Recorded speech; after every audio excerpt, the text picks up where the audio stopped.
Stealing, willing, dealing, limo jet flying.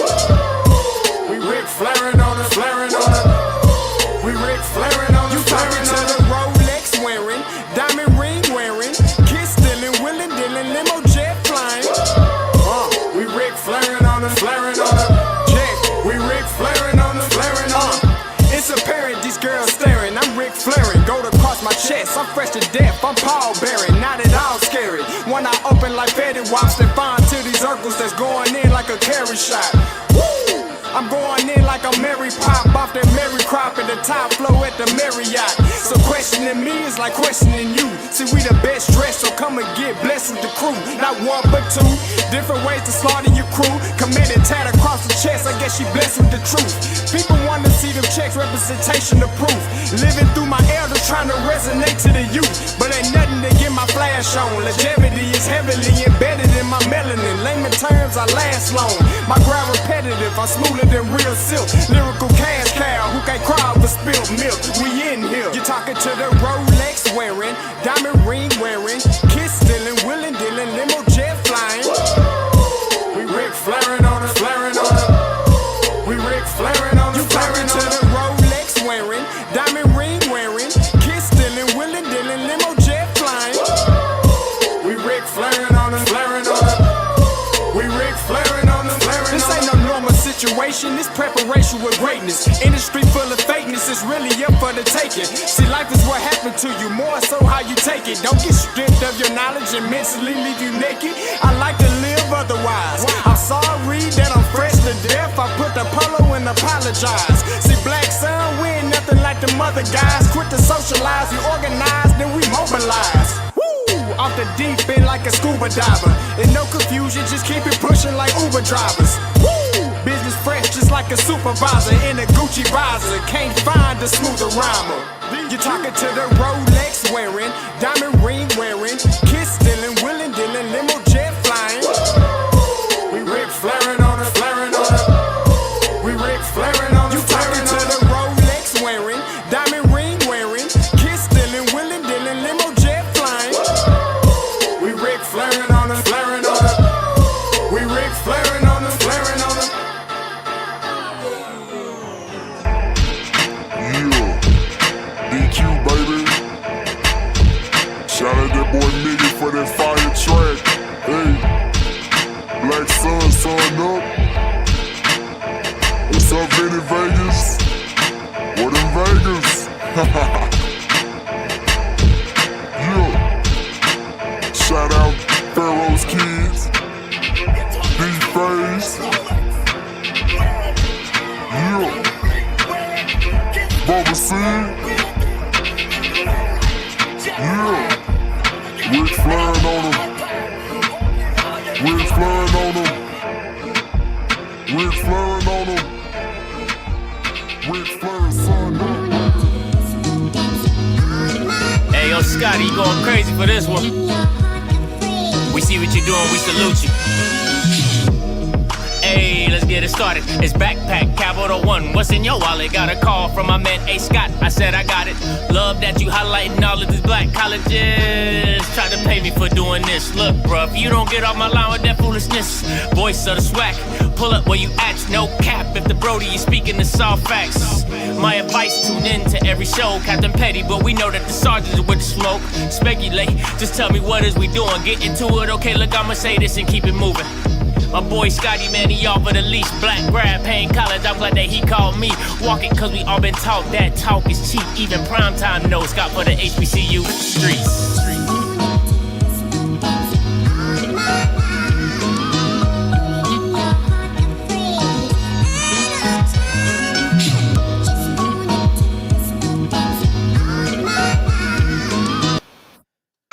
What is going on, everybody? You already know what it is. It's your boy Scotty back with another happy Monday. Not for everybody. Not for. It ain't a happy Monday for everybody. I mean, I'm pretty happy. I'm doing pretty well, if I do say so myself. You know, the Lord has allowed me to wake up and see another day. Blessings, okay? Blessings.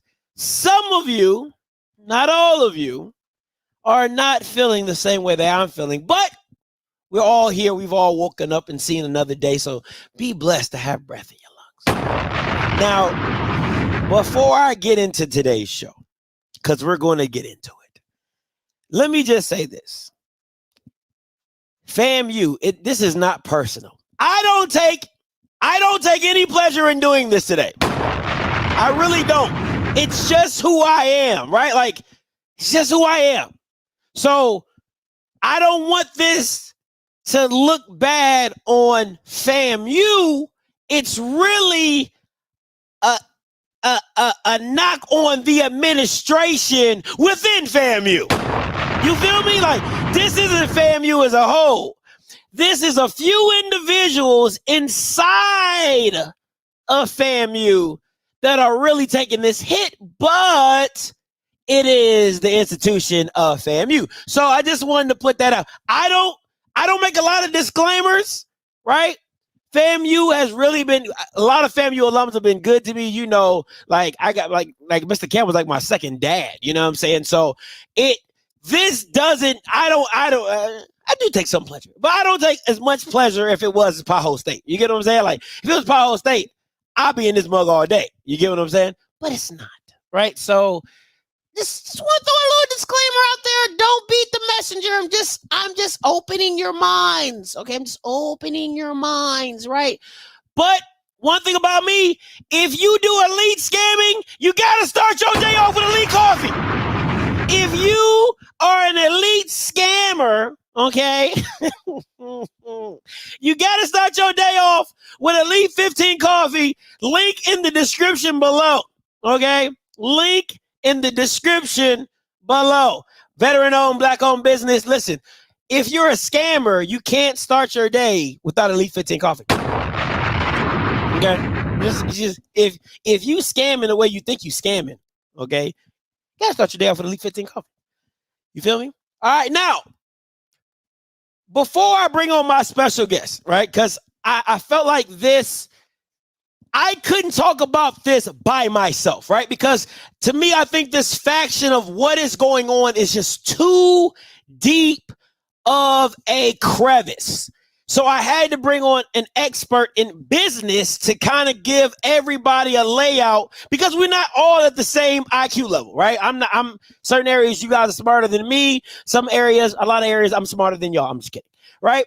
But in this area, I wanted to make sure I brought up an expert to really dive deep into the minutia of everything that goes on in these type of deals and these type of things, right? Because the thing for me was this. I don't know if you guys don't know a lot about me, but it's certain things I just can't let go, right? Certain things I just can't let go. And when, as much as I wanted to be happy for FAMU, something wouldn't allow me to. Now, you can say, Scotty, you hating. You can say you doing this, you doing that. You want to see a black man get, you can say all that. That doesn't faze me at all. My issue was this. The first problem that I had was the 237, right? Like, and anybody, let's just keep it a buck with me. When you first heard the numbers, all you thought about was, what black man in a right mind gives out 237, 750? That just sounds wrong. It just the giving sounds wrong. The number sounds wrong. When you're used to people giving a certain amount of money, it's like 230 or 200 million or 100 million or 150. It's always something that's just more round and more easy to digest. This number was just weird to me.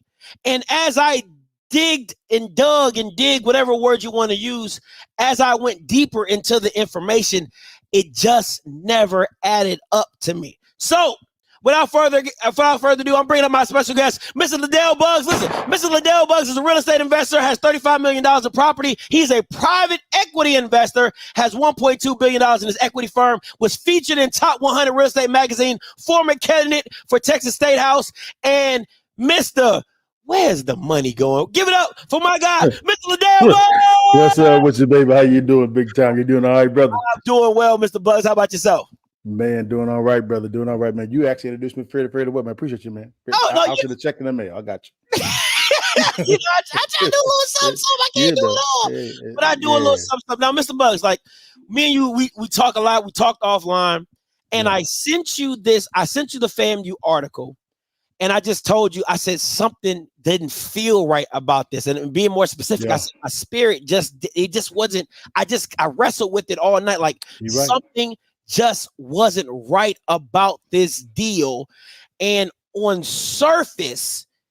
It sounds really good, right? $237 million, and you got it's in the money's in the bank. That's what FAMU's telling us.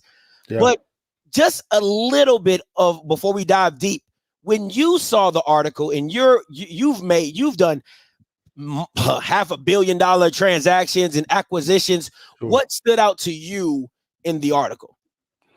The first thing that I looked at, again, is shocking. So I said, okay, this is a record amount of money. So first thing I did, I said, okay, has this been given out to a college before? Because this is historic. Well, no, this is the most that's ever been given to a college. So I said, hey, this is some pretty good news. And so what I began to do is I said, okay, how was the investment made? Was it cash? Was it stocks? What was done to it? So the first thing I looked at it was how did this investment get to FAMU? I was more concerned about the actual transaction before I got to the person themselves or the company. And it was stock options. So I said, okay, stock options. So I said, okay, let's go and see what's going on with this company. See if it's a viable company. Well, when I looked at it, Scotty, man, and you sent it over to me, I began to look at its competition. I said, okay, you got some competition. You have Plenty, Little Leaf Farms, App Harvest. I said, okay. So Plenty was founded in 2014. So it's a 10-year-old company. Okay. Then 2015, Little Leaf Farms, gotcha. And then of course you have App Harvest 2014. So this is all online right here. Well, Batterson Farms Corp was founded in 2021. 2024 minus 2021 is 3 years. For a company to give this type or a trust to give this type of investment, it must be a pretty valuable or profitable company. No. So I said, okay, no problem. Let's go down. And so you'll see, of course, what type of investments that Plenty got was Series E, Series D, when it came to Little Leaf Farms, as well as App Public. So you get to see how much that they are actually, as far as funding wise, $941 million for Plenty, $390 million for Little Leaf Farms, and $150 million. And guys, these are the competitors of Batterson Farms Corp, which was the company or the trust that actually gave this stock options to FAMU. And so I'm saying this, but when it comes to Batterson Farms, there's nothing that's been invested at all. There's no detailed sense been invested. So I said, this don't make no sense. So I began to scroll down a little bit as well also. And it is ranked last in its industry. 401st, last. And I said, this don't make no sense. But then it says top investors. As you can see, its competitors. It details its investors, right? Yep. What do you see over there with the Batterson Farms? Nothing. So I said, something ain't smelling right.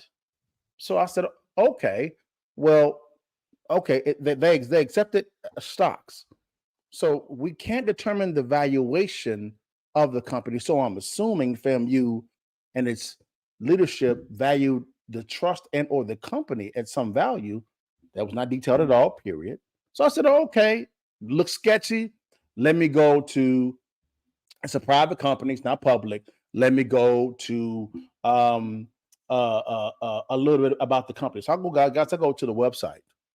And I'm perusing the website. The website is basic as hell. So I said, okay, I don't think it is what it is. But then I go down to the bottom, it says it has a Gmail account as the corporate email. I ain't never heard of a Gmail account being the email for a billion-dollar company. Have you, Scotty? Listen, I haven't built $1 billion company, but Offscript doesn't have a Gmail account. I just said, but then I went over, guys, over to the About Us page, and you click on board members. I said, all right, board members, cool. We click on it, guys. It's password protected. I said, okay. Righty. Don't make no damn sense. And I said, okay, what do they sell? What do they sell? Oh, okay, no problem. He sells hemp wood, clothing, and jewelry. And so I said, let me click on hemp wood. And he goes, see this little hemp wood stuff. And I'm like, okay. Y'all, the price point on the wood doesn't give me the vibes of $1 billion company. And just how the presentation is suspect. I said, okay, I'm being nitpicky. It's all good. Again, trying to get the guy the benefit of the doubt. I'm trying to let him make it. You know what I'm saying? Then you go over to clothing. Ain't nothing there. Ain't nothing there on the clothing, y'all. Then I said, oh, okay. Then I go to the jewelry. And there's nothing there. So I'm like, and then I'm glad you went there, Scotty, stay right there where you at, Scotty. And then here's the price point for his, I guess, his packages. Out of curiosity, have you ever seen, Scotty, a basic package being more than the advanced package?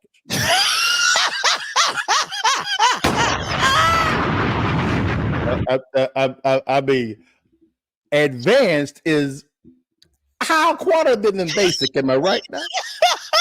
Just want to make sure. Just want to make sure that I ain't going crazy. I guess I may be wrong. Allegedly, I may be wrong. You know, and so now hold on, keep it right there. Again, hold me accountable, Scotty. Is premium over basic?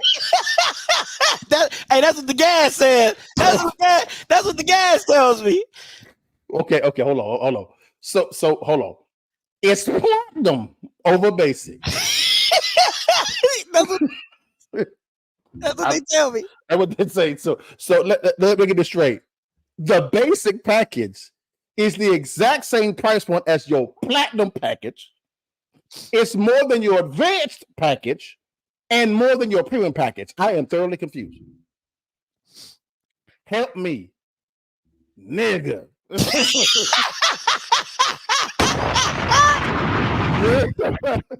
Help me. You know what I'm saying?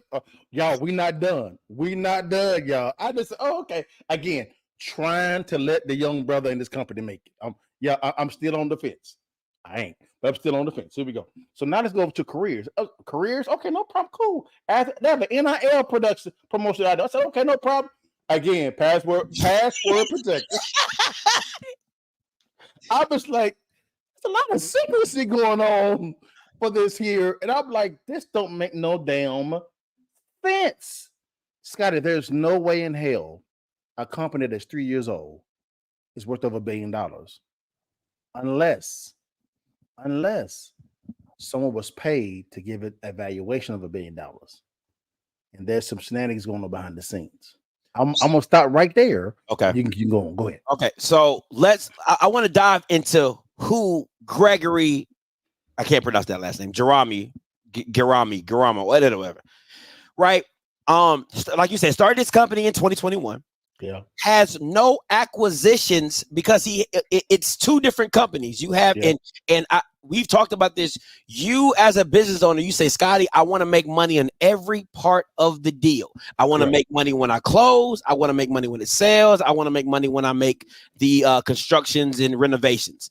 He has no acquisitions. So it's no like usually, and please correct me if I'm wrong, when you have a hemp business and you're trying to grow, you see a smaller business that you feel their infrastructure or their technology can help you grow your brand to take you bigger than where you want to go. He has no acquisitions a part of the hemp company at all.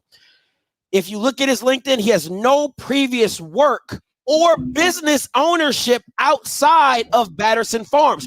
And Batterson Farms, he has another company called Batterson's Southeastern Capital or something like that. It's a carryover off that. He has a net worth of $5 million. That's what it was reported in on a website.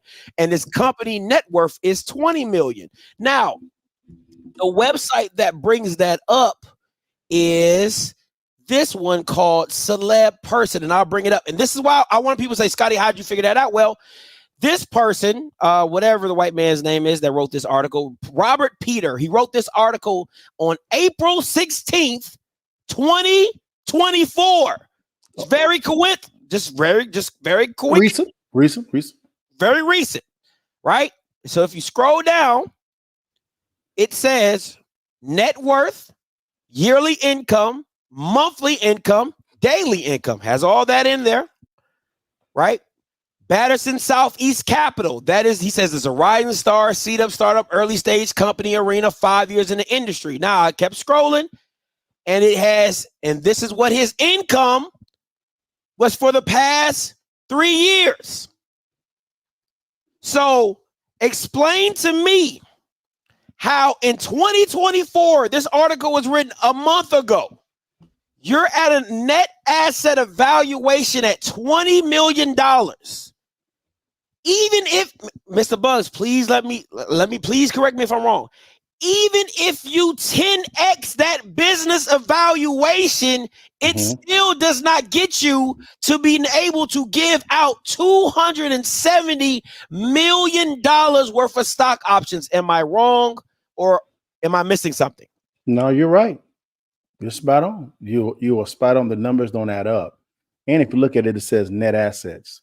That does not mean income, guys. That means there's some type of tangible value, whether it be a business model or some type of property that actually has a network of X.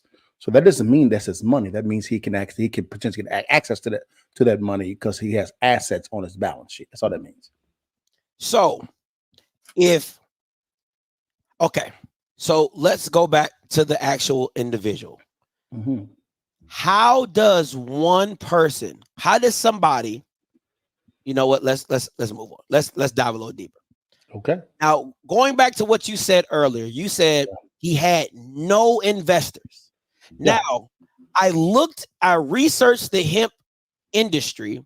Yeah. And from what I have been told, or what I've read, the Texas Bureau, this is from the Texas Bureau, is that hemp is not as profitable as they thought it would be when they legalized it. So for him to not, first of all, black man in Texas starting a hemp business, this is number one, and to have to pretty much be a billionaire. Because if you're evaluated, if I'm able to give away $270 million of stock, that means I have to be a billionaire in my personal opinion. That's just my mindset. To have no investors, Mr. Bugs, you tell me all the time the best way to get into real estate, the best way to grow is partnerships. You talk about that all the time. How can this man have $1 billion corporation and have no investors for a startup fund? Well, it's detailed. It's on the website. There's nothing detailed there. It's a public company, and notice the structure. It's a trust. It's a nonprofit. So a nonprofit does not have to share anything with you at all. I mean, that's strategic, right? And so the question you got to ask is, why would FAMU accept this type of deal? Well, let's unpack this a little bit, Scotty. Okay, this is why I believe someone may be bankrolling this young man, because it doesn't make any fiscal sense unless someone is bankrolling you behind the scenes to push an agenda. What the agenda is, I do not know. But the only way this actually makes sense is if that is happening.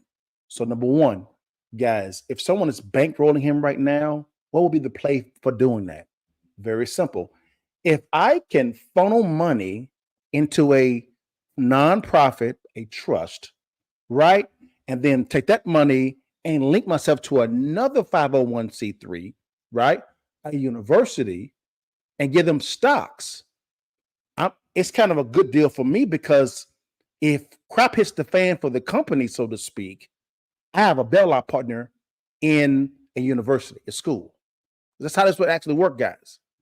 Remember, all someone probably did to verify the valuation is someone paid somebody to give a valuation of X. It was shown to FAMU's leadership. They accepted it, so they accepted the stock options. By doing that, meaning this gentleman, has now linked himself to probably the most famous HBCU in the nation. And so what happens is, if if shit is the fan, so to speak, when it comes to this company, they have a bailout plan, a partner called the government. The government. And from a scheme standpoint, it's kind of, I can see why they did it. It's evil, potentially, allegedly, if this is the case. But he has a natural bailout partner. Easily, it's called the government. Because where do HBCUs go to when it comes to getting money? They go back to the government every single time. So does this? Okay, let's say that's his play. How does that benefit his company? Because usually you want that mutual benefit, right? I benefit you. You're my scapegoat if anything goes wrong. But how does that benefit Mr. Gregory or whoever's bankrolling said evaluation? Number one, typically people give to universities or foundations for two things: tax write-off and influence. So from someone giving said this individual the money, I get a tax write-off and influence, right? Now, what influence into what? Into a university, because I know where the money is going to. It's going to a university, HBCU, right? The most famous HBCU in the nation, right? How does it benefit this young man? Simple, PR, influence. He's now standing with the president of FAMU with a big check that says $270 million.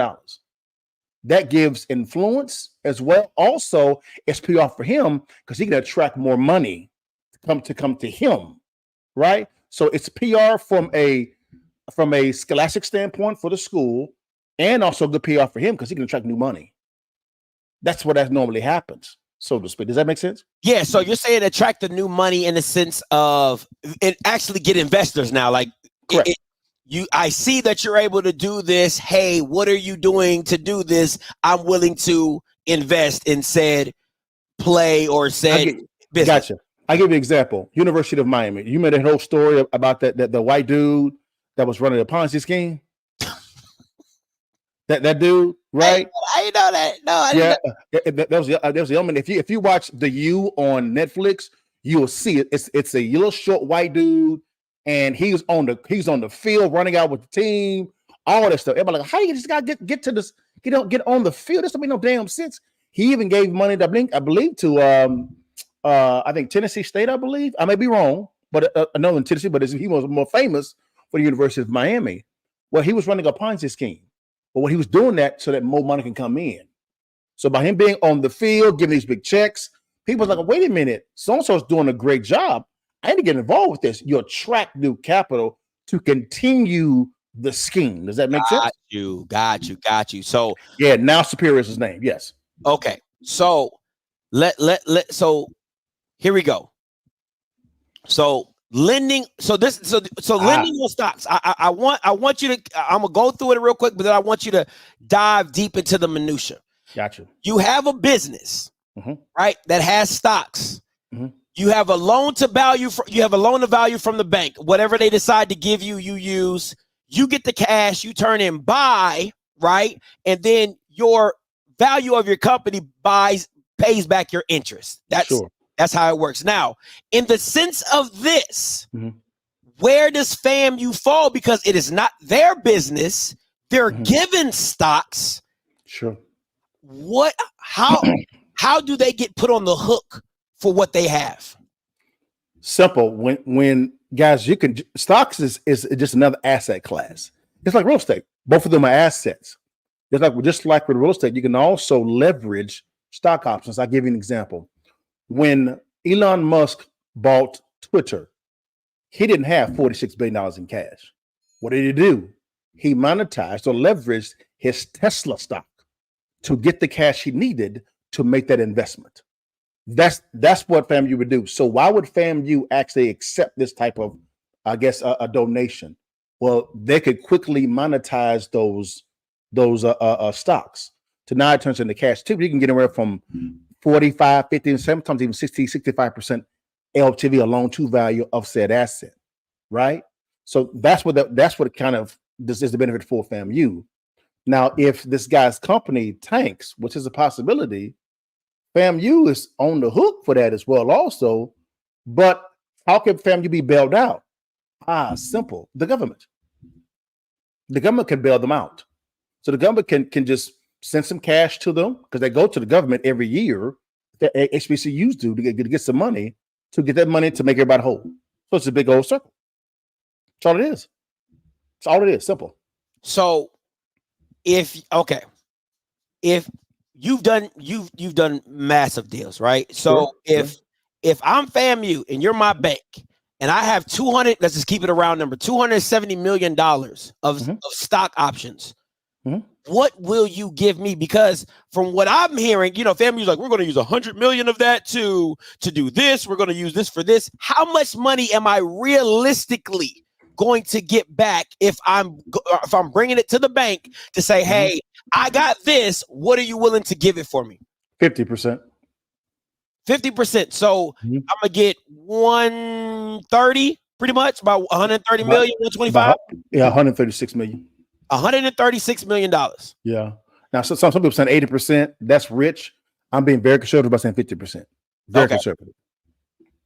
So let's meet in the middle. Let's say 70. Right. Okay. Let's meet in the middle. Let's say 70. If in the next 3 years, because 70 million puts you around, 70% puts you around where we at 200 million.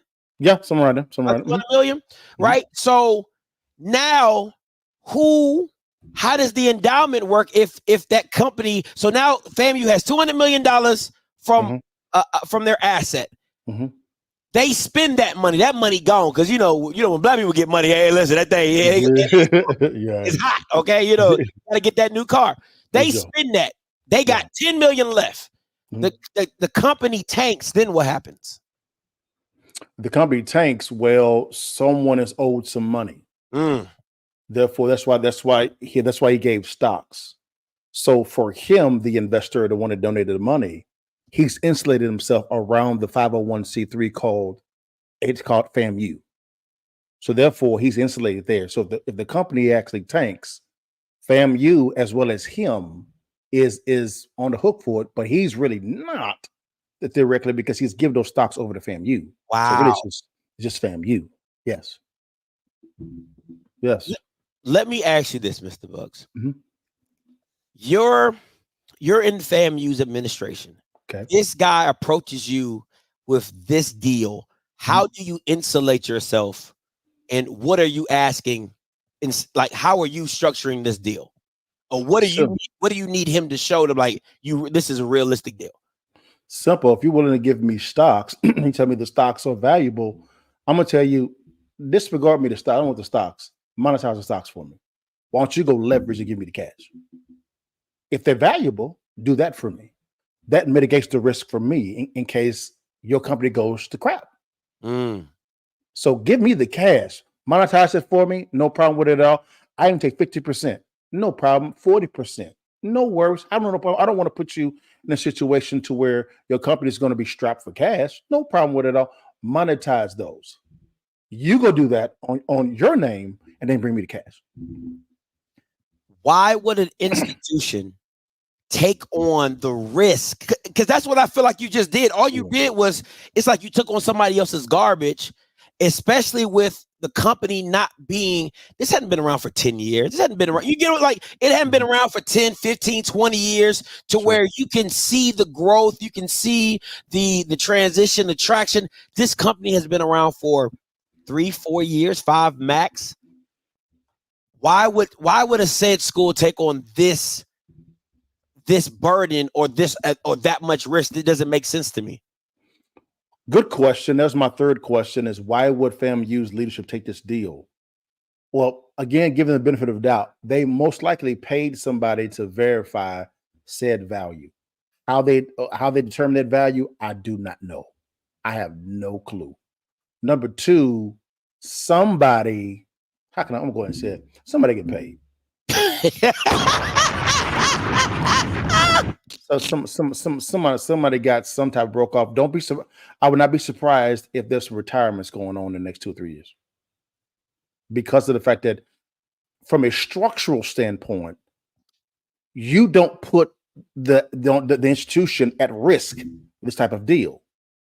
Because, and don't get it twisted, the Power Fives, they probably have this type of deal with an Apple or a Microsoft or Wells Fargo, some type of big Fortune 1000 company, not some company that's been in existence for 3 years.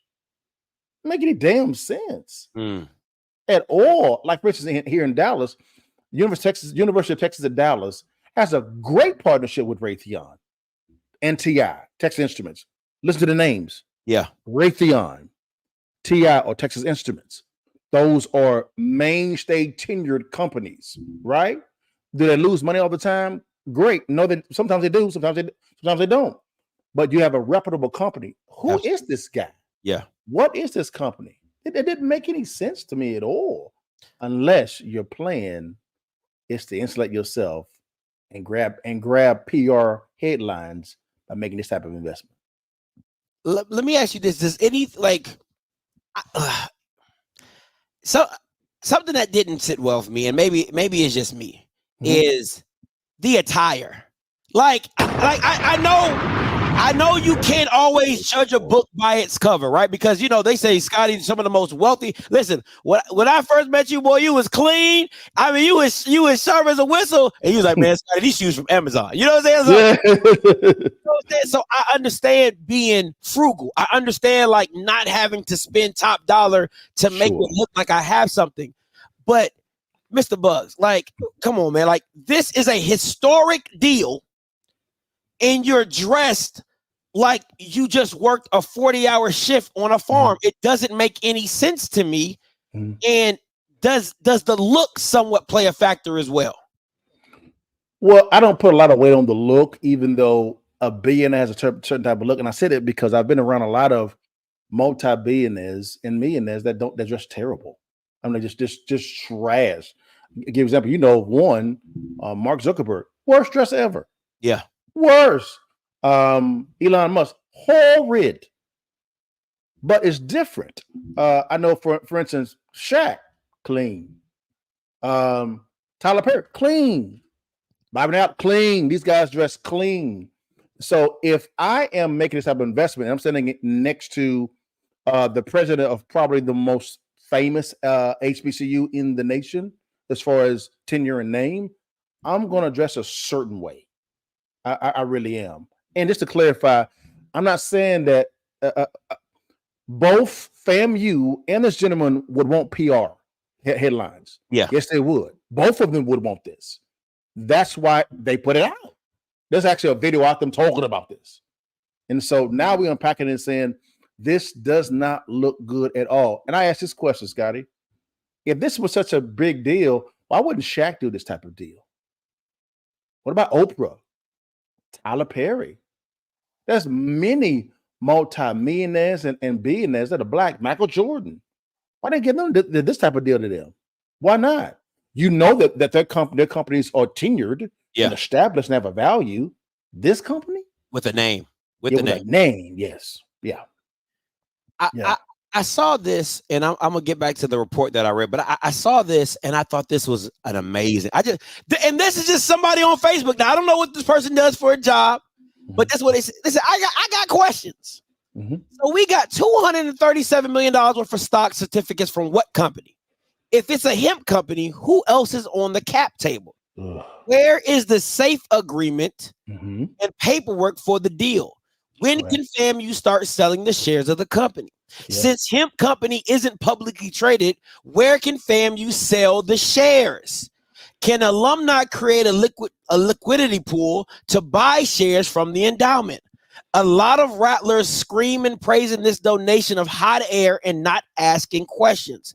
I'm happy because something will be done with all them acres, but 237 million is nothing in the hemp game. Y'all, real life just got hemp net check. I got a hemp net check that might not be cashed until we all dead and gone. Man, Scotty, here is the risk FAMU actually has with this type of deal, right?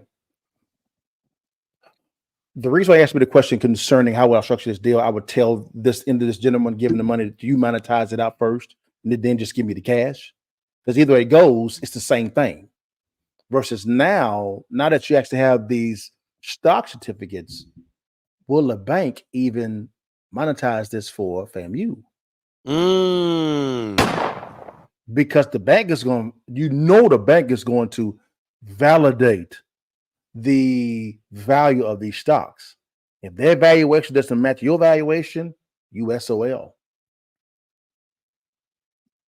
USOL, when you try to monetize this stuff, if these don't have value, you cannot go to the bank because they got to follow federal regulations. You can't go. They ain't going to touch it at all. Banks are in the business of mitigating risk. And this is risky. You have to go private. But you're already doing this stuff private.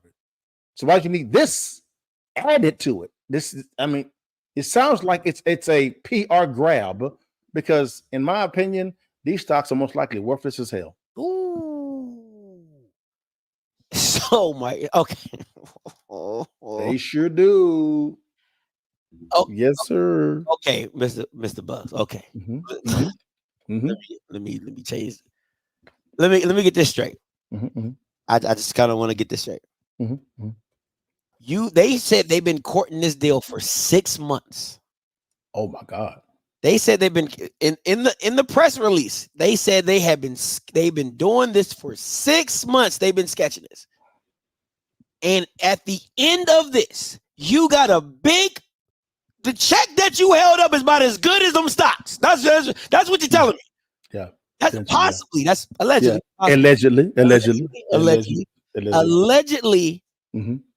And you've done your due diligence for and a FAMU alum, Brian, who's gonna know. Shout out to you, Brian. He says longer than 6 months. So longer than 6 months. That's even worse. Just to come out on the other end, either the bank telling you these aren't good, or you go to a private investor where they're going to hit you across the head with interest that you're not going to be able to pay back because at some point in time, the stocks ain't going to be worth the interest. That's the reason why I say the bailout partner is the government. That's the only play. The only play that makes logical sense to make sure that FAMU is not on the hook is the government. Knowing that they'll probably get a low LTV, they will not get 70%. They will not get. I wouldn't give 50. I wouldn't give them 30%. I probably give 20% on the stocks that they have. Yes, exactly. It's too risky. It doesn't make any sense at all. It looks good on the news wires and on the videos and the check, but what's the true value? True value of this? Because banks are going to do due diligence, or there's someone bankrolling this young man to push an agenda. That's the only way this makes sense. Government bailout, or there's someone that has deep pockets bankrolling this young man. One of the two. It's the only way it makes sense. Let me ask you this, Mr.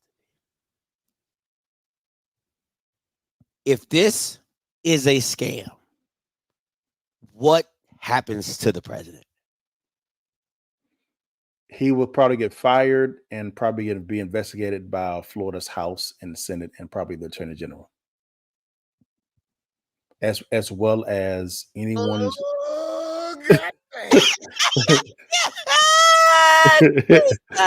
As well as anybody that was involved in this decision making. We're talking about due diligence trustees, the trustee board, the vice president, any deans at all, anybody that was involved, any exterior companies that actually produced some type of valuation type of form, if that was even present.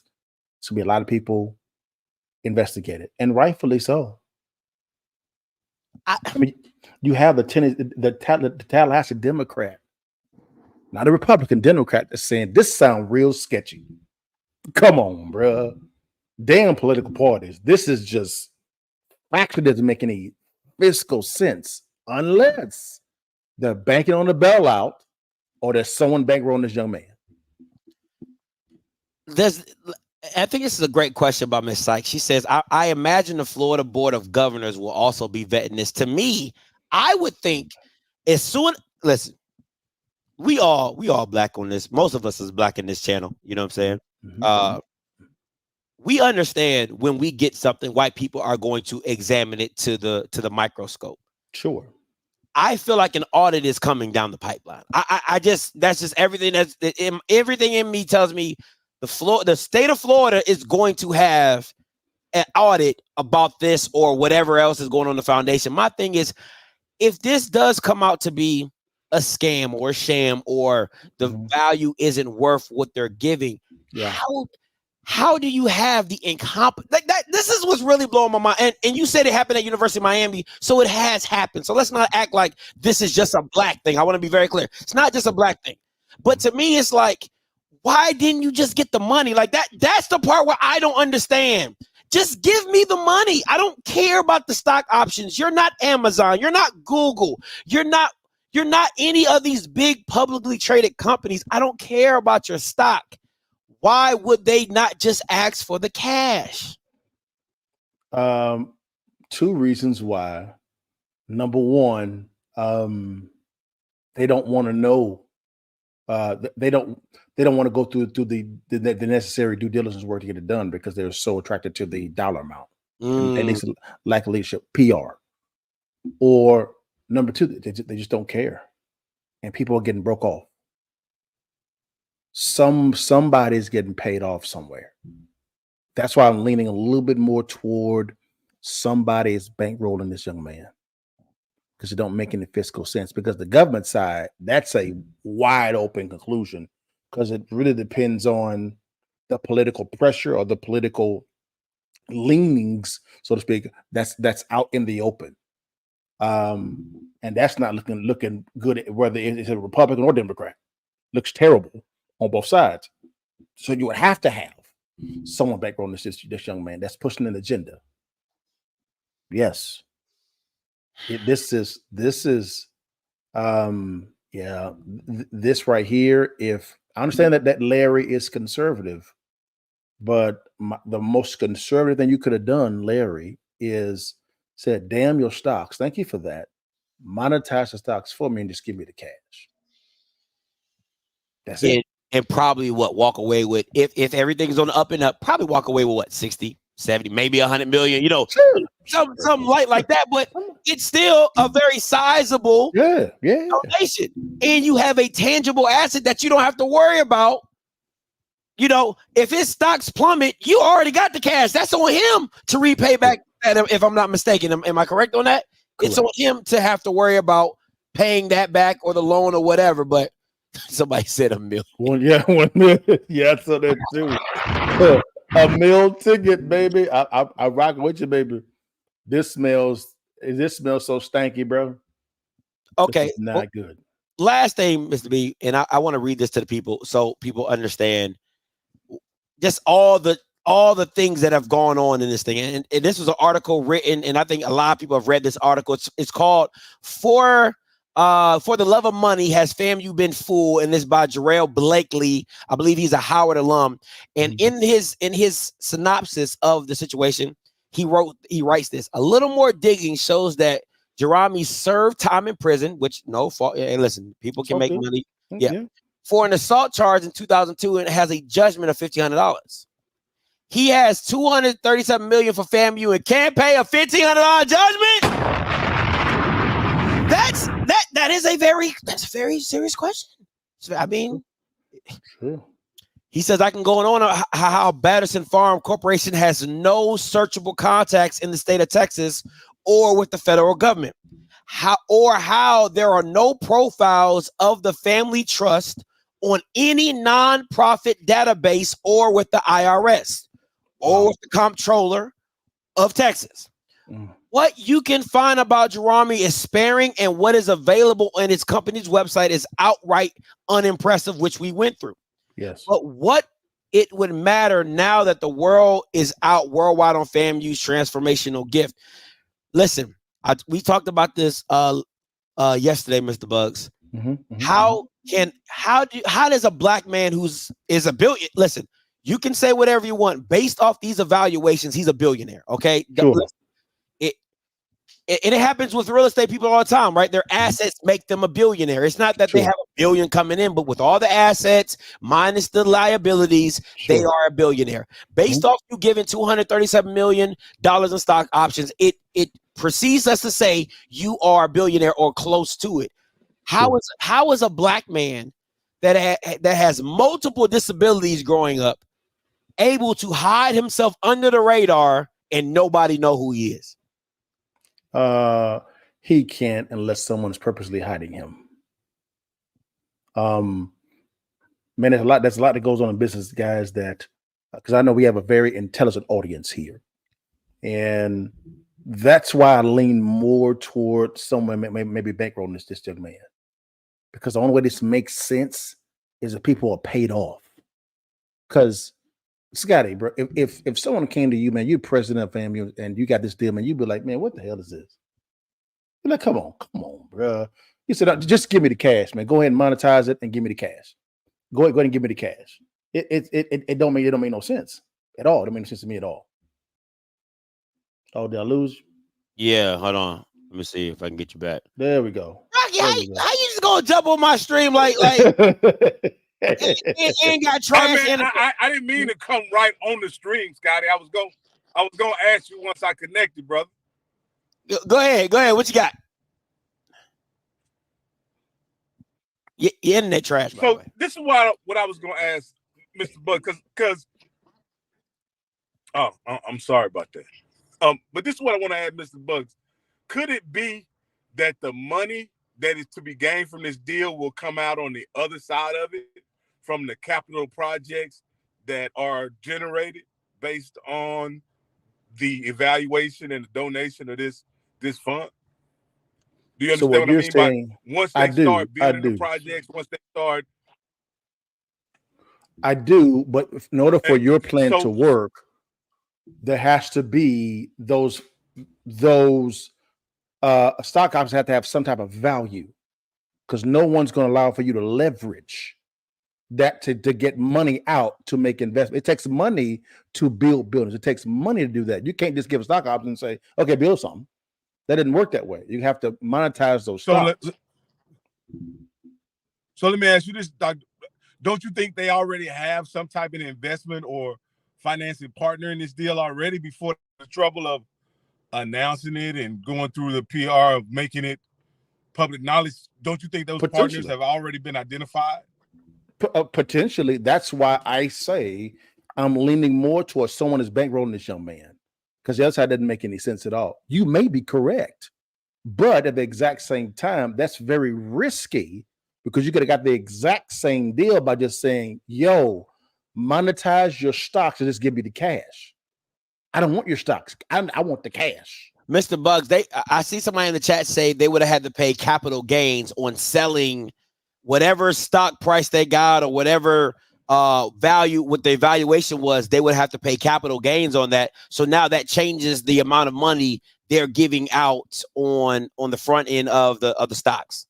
You're correct. If they're correct, if they're selling the stock, if they leverage it, they pay zero in taxes because it's debt. Got you. Yeah.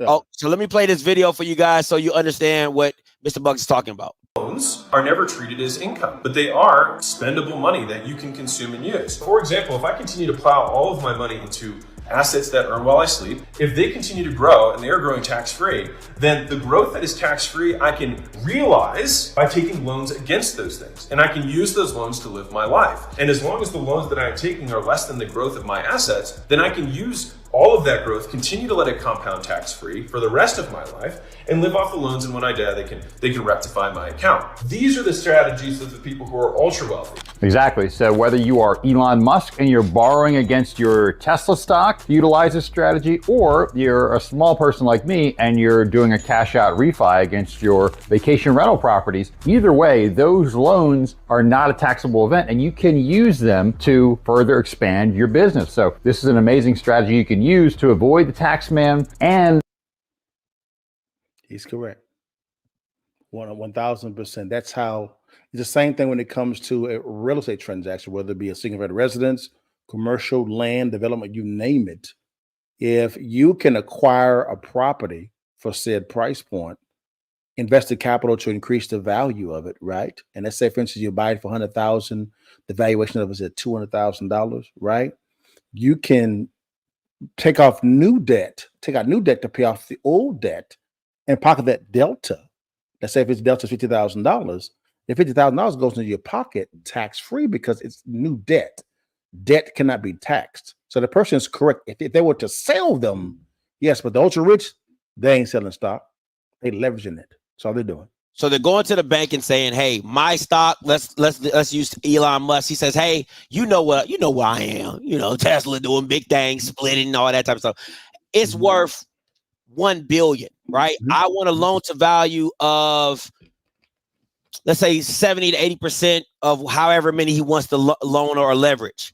Then they say, "Hey, we'll give you a 4% interest rate on that." His company has been growing at 8 to 10%. So essentially, that interest that his company is taking over the payments for. Okay, it's a wash. He's making 4%. He's making 4% delta on the 4% interest he's actually paying. Okay, let me open these call lines up. Call lines are open, guys. 518-263-8124. 518-263-8124. Would love to hear you guys' opinion. There is one other participant in the conference. 7748 coming to you. Hey, Scotty. Yes, sir. You're live. Yes, sir. How you doing? I love listening to the show. Thank you, sir. I've heard the comments, and I think you guys have made a lot of valid points about this. But let me say this as an alum. The School of Business and Industry endowment, it has been made up of stock options since the very beginning. So we're not new to working with stock options. We've also had startup companies give stock. Not all of them have panned out. True. As your guest has stated, there might be some people behind this. And here in Illinois, where I live, we're going through the cannabis licensing thing, and people are fronting just to keep it real on these licenses. So I can't go with that. Your concerns about the board of trustees and Larry Robinson, totally agree with you. But what I can say is that I know a number of the individuals on the FAMU Foundation. The money is going into the foundation first, and until the foundation votes on that, there's no money being spent. All the people who are talking about spending money ain't got no damn control over it, no money. And I can say this for the people on the foundation that I know, they're not going to put their business reputations on the line for no bullshit. Excuse my language. No, you're fine. If I can say that. No, listen, you're fine. You're fine. But they're not going to put their reputation. They work too damn hard. People like Scott Uzel, he's not going to mess up his position in Nike, messing with no crap. So, and the board won't meet until the end of the month. The foundation board won't meet until the end of the month in Tampa. And then, and after so we'll see by the end of the month how this all shakes out. If this dude is real or is he full of it?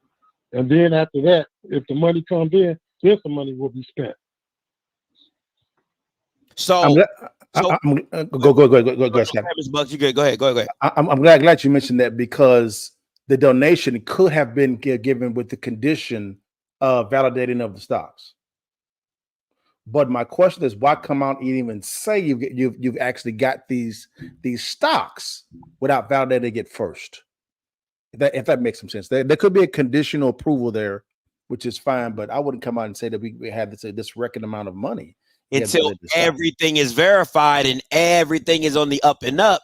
You know what I'm saying? Because now, if it comes back, if you make the FAMU Foundation look bad, because if you made this promotion that we have this, and the FAMU Foundation is like, no, we really don't like this, we're not approving this, then it makes everybody look bad, because it's like, what were you doing for 6 months? What were you doing for more than 6 months? I mean, we're glad. Listen, at the end of the day, you still don't want to get in bed with bad business. So as long as you're getting yourself out of that trouble, that's cool. But then at the end of the day, it's like, if you have been doing this for 6 to 8 months, you might as well just kept it going until the end of the month, until the FAMU Foundation ratified everything. And then now you can officially say, hey, we got $230 million worth of stock options. But correct. If they still have to go through that process, I think it was a little premature to promote this, and then you haven't ratified it completely. Yeah, I can see that because I'm glad he said that FAMU is taking stocks in the past from startup, which is great. Notice one thing: did we hear about it? No, it was verified before we heard about it. That That's makes some fair. sense. And I'm glad we brought this up because I'm glad Yard Talk brought this up. Let me bring this up to you, Mr. Bugs, because I think this completely negates what he just said because in the let me see, boom, window, turn screen. Oh man, how do I get this? Let me download this real quick. So in this, it talks about how FAMU has already received the money and it's in the account. So that's the part to me that Somebody bankrolling them. Yeah. Someone bankrolling them. This is an agenda play. It's agenda play. Somebody's bankrolling them. Okay, let me see. Share screen. Mm-hmm. Window. Here we go. All right. So I knew it. going to this. Let me zoom in. Says while a non-disclosure agreement we signed prevents from the closing that we has reported transferred $237 million worth of stocks into our account last month. Stock transfer received in the same manner in which we accept all other stocks donated through the FAMU Foundation, Inc., as with any non-cash gift received, such as cryptocurrency, real estate, stocks, it will be converted to cash and recorded appropriately. Mm-hmm. So that I'm not saying the guy is wrong and that they still would not ratify, but maybe they won't spend it.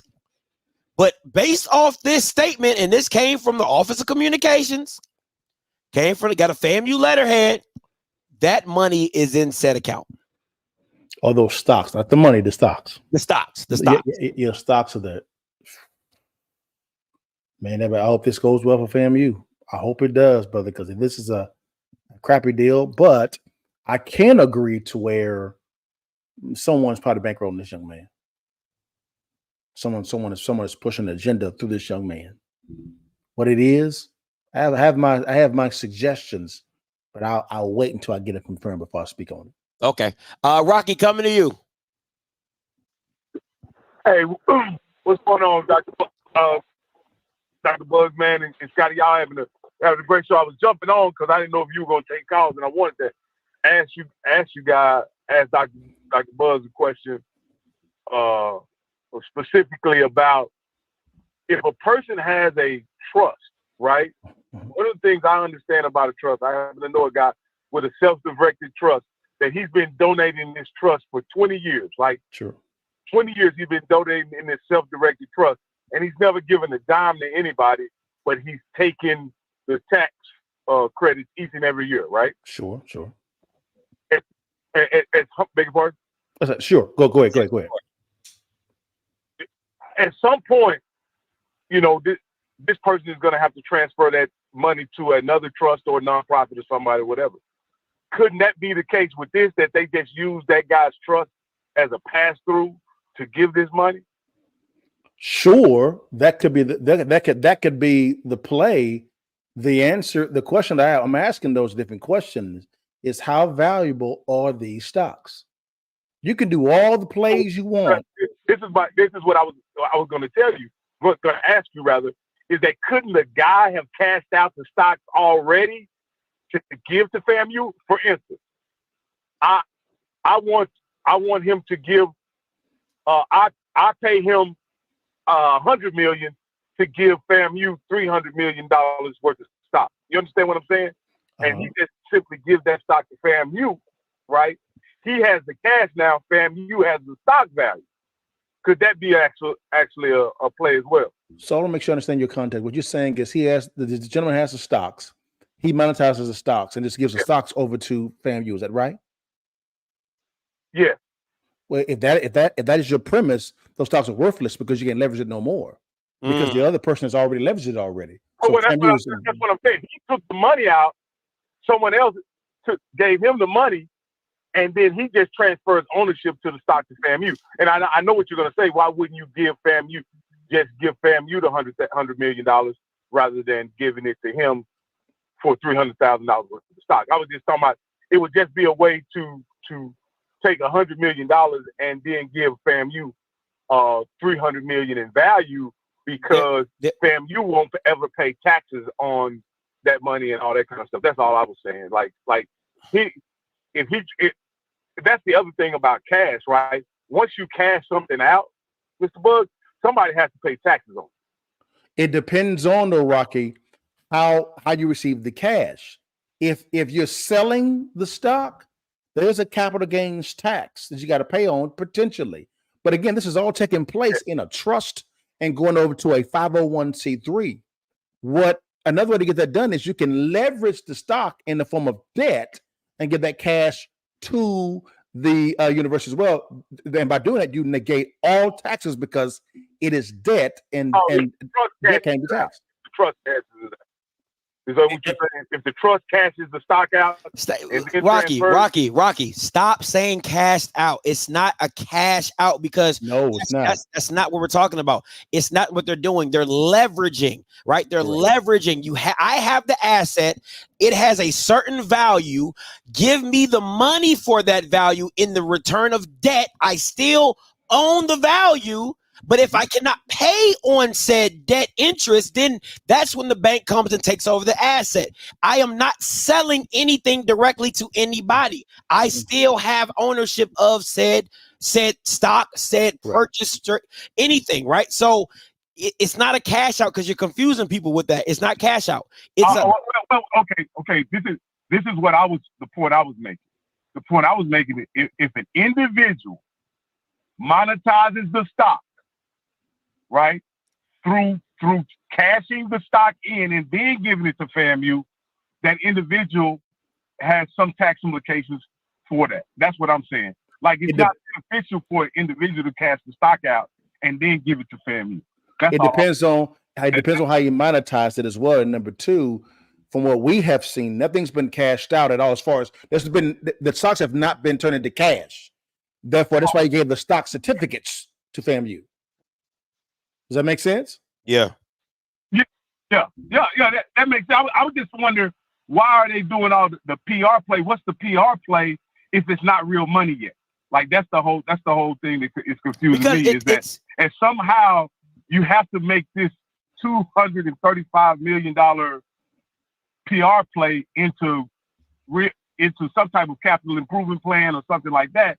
How are they going to do it if at this point it's not worth anything? It's still the headline. That's what it's all about, because it's like this. If it's still the headline at the end of the day, and if it does come to fruition of you being able to leverage your stocks and play it out that way, then you've won. If not, then you completely lost the PR and you lost the headline and you have no cash. So I mean, I won't say it's a win-win because it really ain't. It's a very risky deal. That's all it comes down to. It is very, very risky because this ain't Publix, right? This ain't Giant, Best Buy. It's not no major company that you're like, oh, they've been around for 30, 40 years. We good. You know what I'm saying? Like, unless it's Circuit City, you know what I'm saying? Just all of a sudden you ain't that company no more, right? It's not that. You're talking about a company that's been around for 4 years and given up over 3 years. I'm sorry, apologies. 3 years, and has given you $200 million worth of stock. And for somehow you're supposed to leverage that and get what you get back. And we don't know nothing about this supposed billionaire. It's a lot of red flags for an institution to take on that baggage. That's really what it gets down to. Last question. What does FAMU have to do to exercise the option? That's what I want to know. Do they have to pay anything? Is there any fees associated with it or anything like that? No, I don't think so at all. They just received the stocks as a donation. Now it's up to FAMU to be able to monetize those stocks, whether it be via debt, capital gains. Most likely, if they can, they'll leverage it to some form of fashion. They probably they'll leverage it and have the endowment as some type of cash collateral, so to speak, to say, hey, we're good for the money. Look at our balance sheet, our endowment. So we're good for the 136 million because we have 140 million in our endowment account. They'll use that as a way to entice said lender to give them the money. So they just doing this to inflate their portfolio. Yeah. Anyway, that's what it sounds like to me.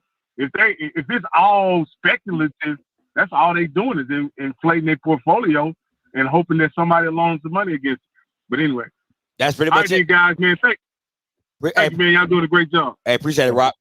Look, another play, Scotty, could be you accept these stock certificates, add it to your portfolio, use it as PR. This is FAMU to attract additional private money. You're not going to monetize it. You're going to use it as a way to allow, guys, we got $273 million, guys. You want to be a part of this. Yeah. It's a marketing type of scenario. That could be a play too. Because you could just hold it and not ever take a cash out. Rap Rocky got me talking about cash out. Not take a leverage play on the stocks and literally just hold it and just say, hey, we got it.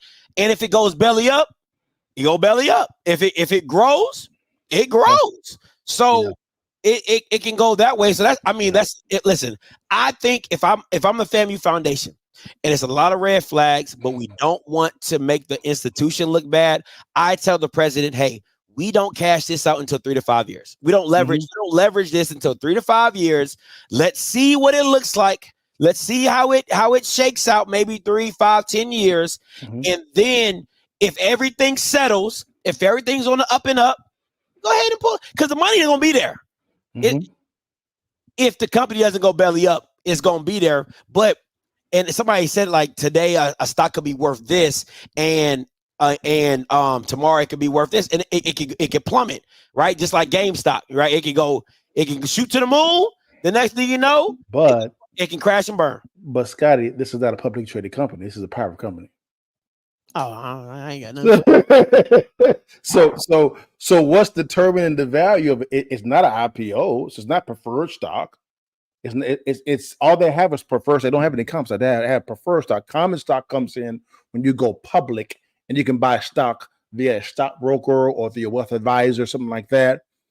Really, the money's made in the IPO stage, which is what he actually has here. But what I can see is there's no company of value unless someone is bankrolling this young man. That's it. So, oh my God, you just even deeper. It goes deeper, yeah. So you have no investors. Yeah. So that doesn't even tell it because usually, please help me if the investors help show your evaluation, or like if you go on Shark Tank, right? I'm a private company. I go on Shark Tank. I say, hey, I want 100,000 for 30% of my company. They say, hey, that valuation comes out to $5 million or $4 million, whatever that could be. That's your evaluation of your company. There is no evaluation of this company at this current point in time. He has no sales. He has no proof of concept. What does he have? He has, for instance, I can give you guys some. This company, American Rounds, right? This company, American Rounds, right here. American Rounds.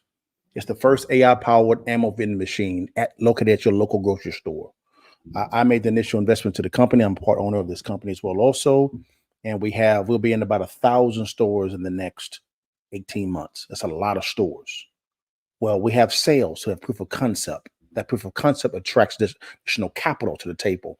We just closed on another $2 to $5 million investment from exterior investors, private equity companies, which is fine.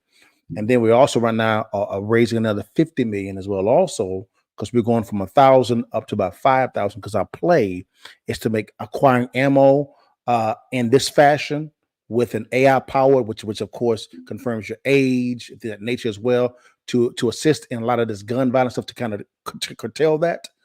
We're trying to make it the law of each state's land, to where you can only buy ammo this way, because what's going on right now is ammo's has been bought on the counter.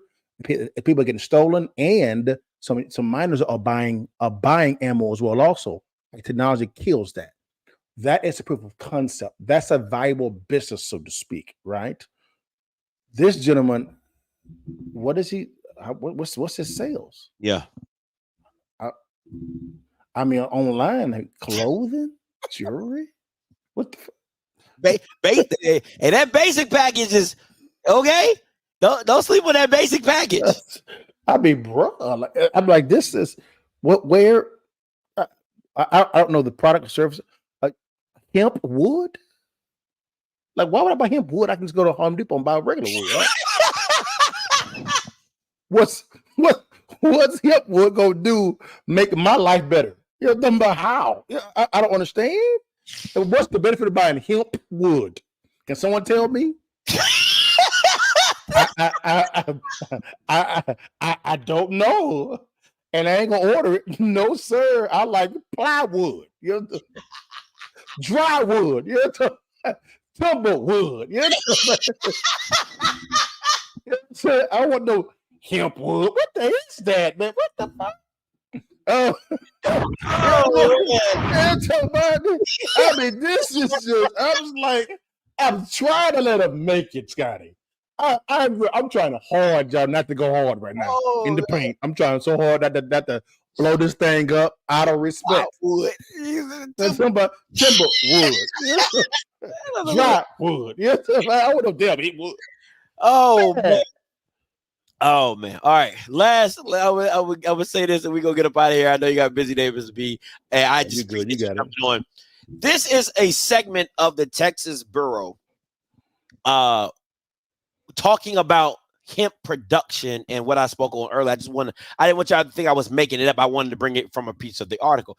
It says there are very few producers who are just growers because the grower value is only 1 to 2% of retail value, which is a very low by any crop standard. The ones who are succeeding are integrated vertically and maybe producing organic products and capturing more of the end dollar. AgriLife research scientists and AgriLife extension specialists continue to study the industry hemp and conduct growth trials, but funding for research has dried up as interest waned. There is much work to be done to bring input costs down and end-use options up before the crop will truly be valuable in Texas. Now, mind you, this company is in the state of Texas.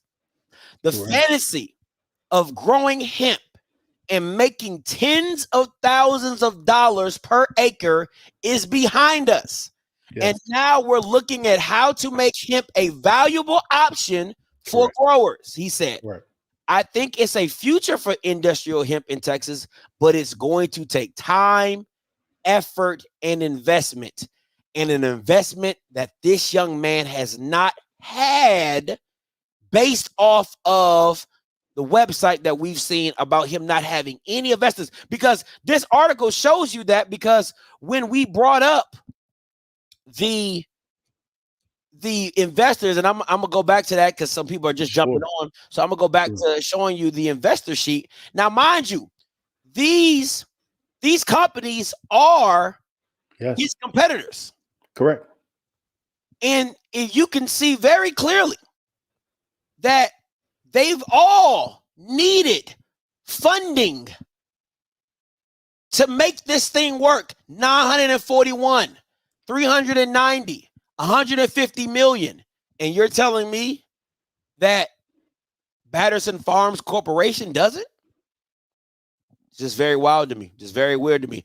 Over 19 investors have put into the Series E funding. Mm-hmm. And that was 2 years ago. I can only imagine what it looks like now. Mm-hmm. Yeah, someone in the comments is saying, I think his name is Ezekiel Love. He's saying that we're focusing too much on the company and not on the trust. Okay, I'll give you that. And so what's happening is if you could go back, Scotty, to what type of stocks was given? Was it trust stocks or stocks in the company? I believe it was stocks in the company. Let me go pull up. Or given from a trust to. And I'm gonna have to go back to the article.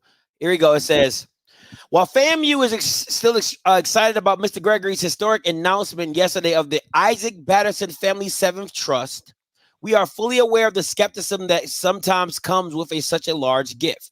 As expected, some individuals in the public are and will continue researching Mr. Gerami. Please know that FAMU has done its due diligence when it comes to this matter. Okay. Additionally, Mr. Gerami has and continues to do his own due diligence on things that have been happening at FAMU. While an NDA we signed prevents us from disclosing many details, as we reported, Gerami transferred $237 worth of stocks into our account last month. Again, we greatly appreciate it. Let me see if I can find an article on the actual. Let me see Tallahassee. Let me see Gerami. If you look at the here, I'm sending it to you right here, Scotty, in the private chat real fast.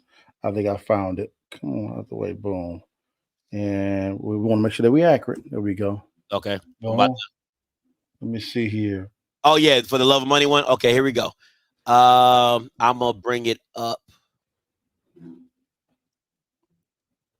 And if anybody else wants to see this, I'm gonna put the link in the chat. So if anybody hasn't read this article, you can. It's not nothing me and Mr. Bugs made up ourselves. Sure. So that is it. Okay, so here we go. I'm gonna zoom in so we all can see this. Says 2 days ago, I was talking to FAMU alums, blah, blah, blah. The alum felt the endowment should not have been higher than 140 million. I thought 140 million was pretty respectable. The next day, FAMU announces that Gregory Gerami, CEO of a hydroponic farming and hemp plastic company in Texas, announced a record $237 million donation from the Issac Batterson Seventh Family Trust. According to the trust is where these certificates are. So the question is, how valuable is the trust?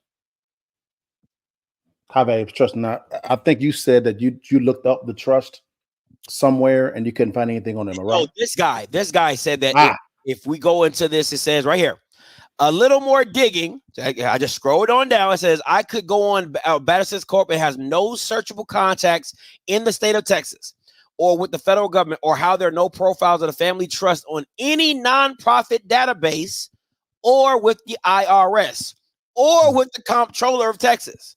What you can find about Gerami is sparing, and what is available on his company website is outright unimpressive. That is not always true, because if anybody want, okay, so yes and no. Trusts are private, but I can find you. Right, because if a good example is Tasha K with Cardi B, all her stuff was in the trust. Cardi B found the name of the trust and is now trying to have her get the assets from the trust to pay said judgment. It is private, but if you can look up and find it, now most times you ain't gonna get no judgment from a trust because that's why there's in the trust. But at the end of the day, it can be found. I don't want people to think like it can be found. It can. I'm looking it up as we're looking at. I just put in Issac Batterson Seventh Family Trust, and I'm on the third page and nothing's came up. It's all about FAMU. Nothing's came up. I'm still looking for it. Now we at Drake now. There's nothing. Nothing comes out at all. So could it be private? Okay, sure. It could be that as well. So the question is, how valuable is the trust? Yeah, that's the question, and we don't know. That's why we keep saying allegedly. Yeah, and allegedly. Where is this trust coming from? Oh, let me see. Issac Batterson. Because I didn't see it in the article. Let me see. I saw, okay. Here, there's no, it says he ran for city council in Arlington, Texas. This is the same article. Coming in last place, both races, for a would-be billionaire. His online presence is strange. There is no mention of the Issac Batterson Seventh Family Trust online anywhere before this contribution. The Batterson Farms IG page has 5 posts and 74 followers. The website has a Gmail account. He has 5 LinkedIn profiles, all sketchy and littered with misspellings. We just reading. Yeah, listen. I at the end of the day, I only, per the Tallahassee Democrat. It's a great that you brought up Mr. Buzz. Thank you so much, Mr. Hunt. Let me say this. At the end of the day, what I wanted to give you guys is an overview of the situation. And JB, I'm gonna get to you in a little bit. I wanted at the end of the day, me and Mr. Bugs are not private investigators. Okay. What I wanted you all to understand was the flow of money and how either FAMU could use this in the right way if everything goes well, or if it goes bad, what happens. And if this is a scam, what the play was behind the said scam, if it is one. So I just wanted to give you all those facts. Now, at the end of the day, FAMU consisting. Thank you, Okay, Mr. there we D. I go. appreciate it. We have a family trust. I can only say this, that these stocks could have come from the trust consisting of other companies other than the hemp. Okay, that's possible. There we go. That's possible. Yeah. Thank you, Mr. D. Okay, Possible. so that is a play. That is also a play that he has within the trust. What Mr. D is saying here within the trust is that the trust is owners of or beneficiaries of other stocks and things that now the trust now has in its and now he's donating what the stocks have, and it doesn't mean that it's all coming out of the Batterson farms. Yeah, it just means that it has and most trusts either have life insurance policies that they're beneficiary of. There's multiple things that a trust can be a beneficiary of. So it's at the end of the day, I want to give the full spectrum. I want to paint the broad picture of what everything possibly could be. I'm still on the bandwagon. It's a scam. So you know where I stand. By no means, we're hoping that everything is great. We don't know what's going on. We're just looking at both sides of the spectrum to see what's going on. Great question from Ezekiel Love concerning the trust, what value of the trust. Spot on. I hope that everything is good to go. It is common, as Mr. D was talking about, for trust to own be beneficiaries of other companies. Spot on. That may be the case. I hope that this is the case.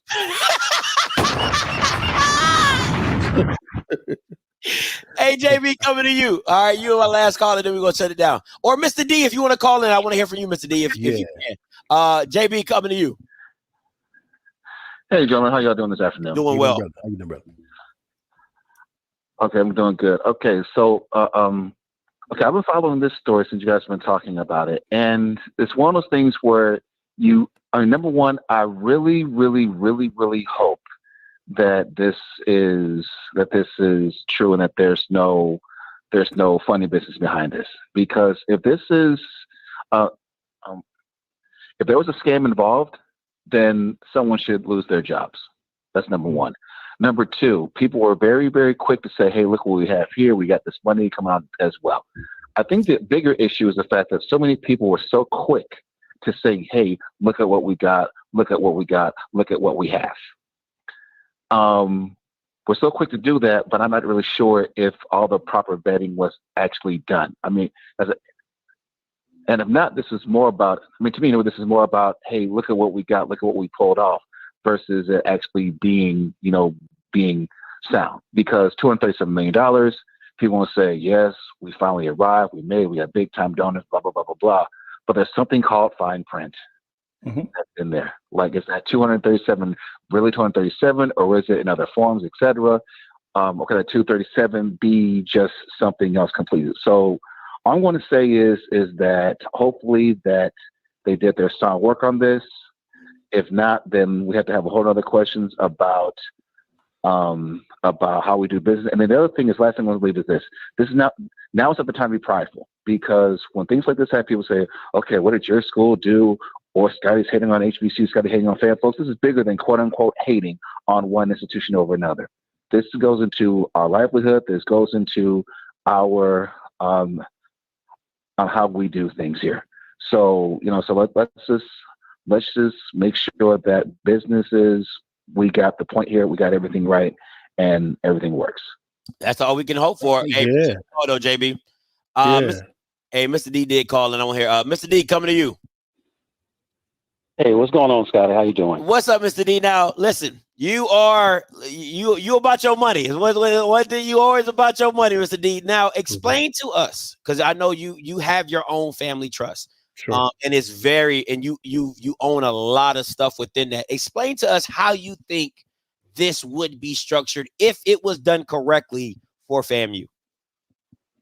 Well, my premise is that it was done correctly, because we don't know the inner outers, and I'm taking the side of the institution. Okay. So just to be mindful of that, because the people that I know there will probably have vetted this for months and done their due diligence.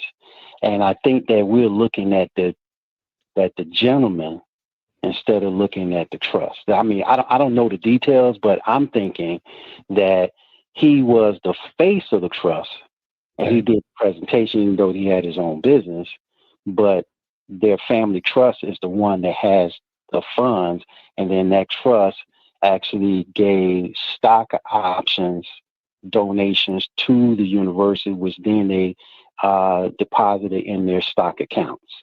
Okay, and it probably had other companies in that. That's what I see. That may be wrong, but I think the university would not have made this publicly unless it was vetted. You know what I'm saying? Okay. They would have done this without pushing this out, because the social media was heavy with this. And if they have the president with a check, and they did the signing of the contract documents and the foundation offices, I'm taking that the university has done what they needed to do to vet this, and it's real. Okay. Fair enough. Hopefully, brother, that is correct. I pray it is. Yeah, but a trust, you're not going to find, with family trust, you're not going to find anything public too much on those things. You're not going to know the value of the trust. Correct. We don't know, but I believe in the FAMU leadership and the general counsel's office and all of those people, because to mess up on this will embarrass your school, would tank you. It'll have a lot of problems. But I believe in them. Mr. D, let me ask you a question. How much does a pattern matter in the situations of this, right? Because my question is this: he did it to a school that was called CCU. He promised them $95 million. That never happened because they wanted an earnest, kind of like an earnest money of $5-10 million.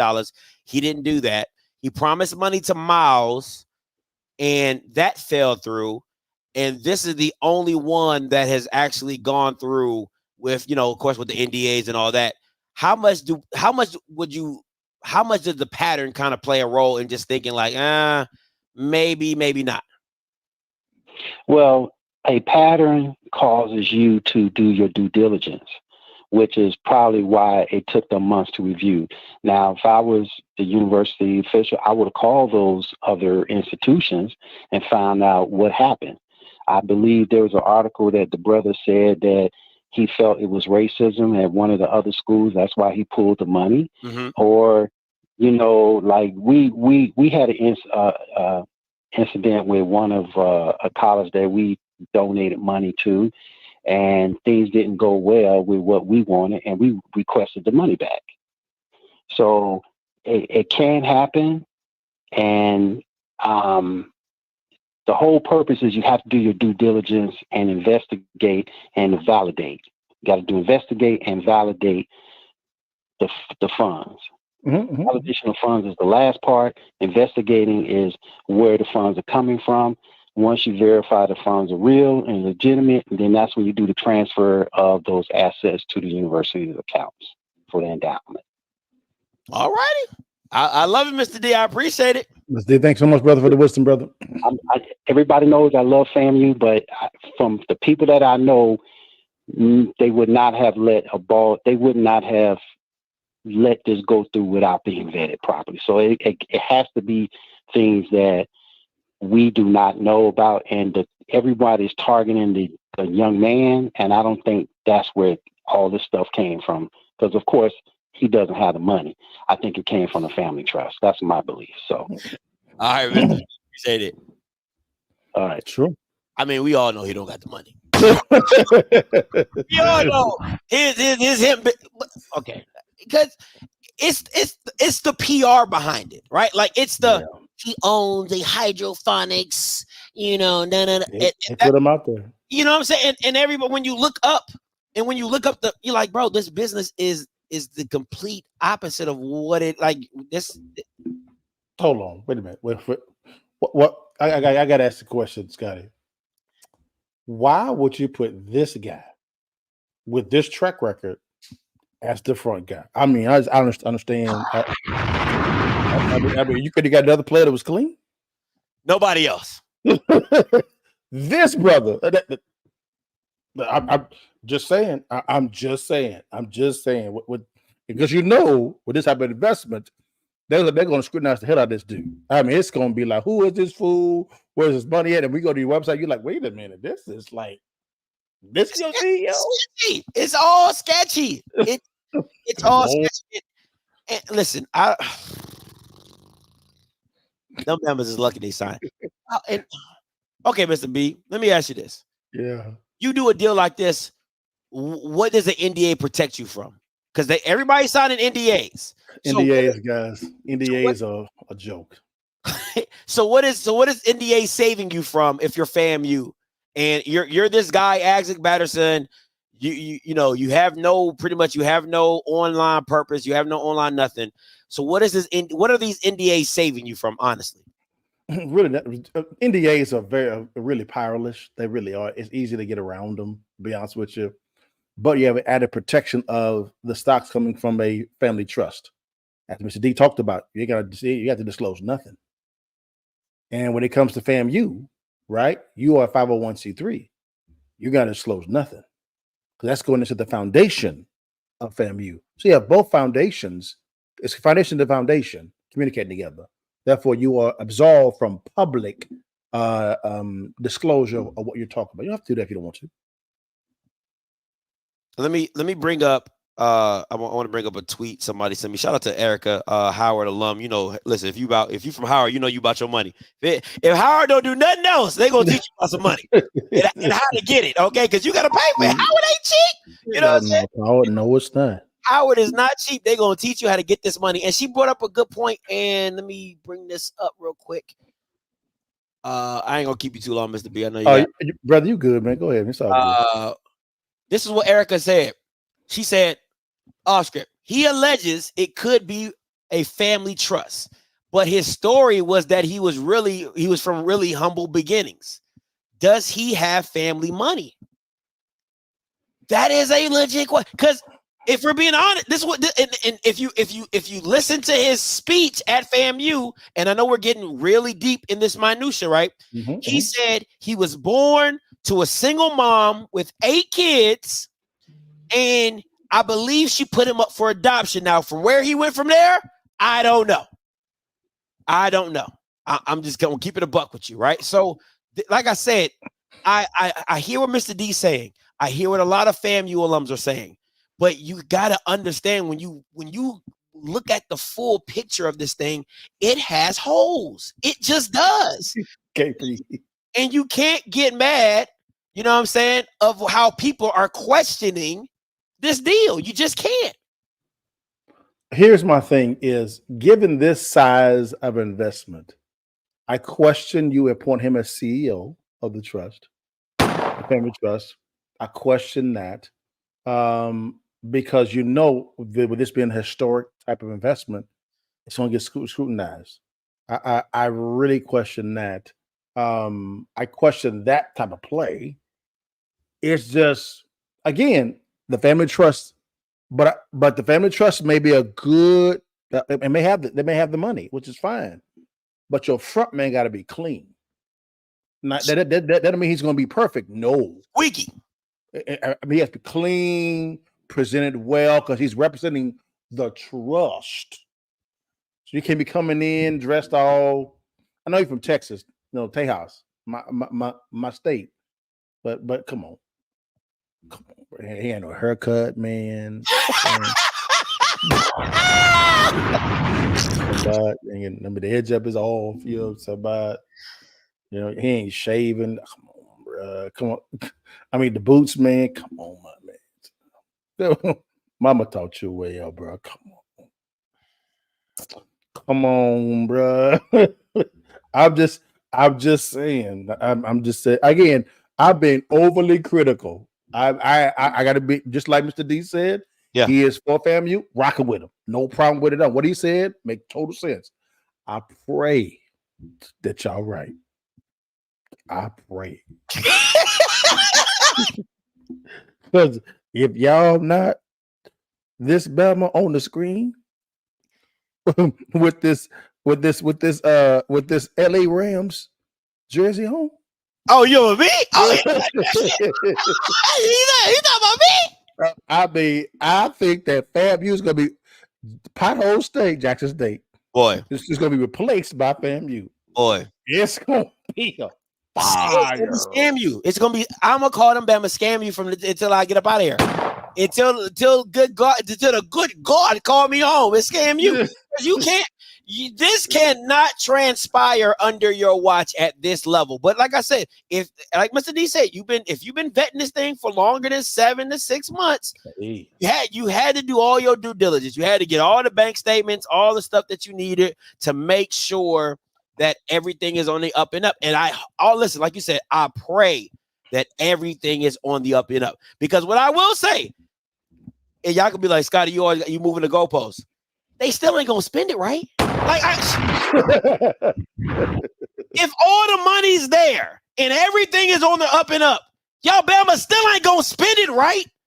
And the only person that's looking happy right now is the OBG, because she wasn't gonna be able to balance her budget unless this donation came in. So let's not act like, come on, man, it's still FAMU.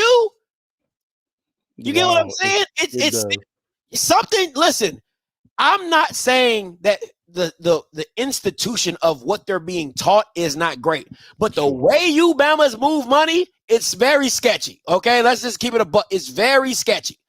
Give me 1,000 with y'all. And Scotty, I had the honor of meeting the owner of the Dallas Cowboys, Jerry Jones. I dressed okay. I got some nice suits. His suit was different. It was more shinier, more sophisticated. It was damn near shining. It was damn near shining. I just said, okay, what type of cloth is that? Because I don't got it. I want to know what utility is. And I was dressed clean. Not like that. That was levels. Levels. Come on, bro. That's just not. That's just not. Come on, y'all. Listen,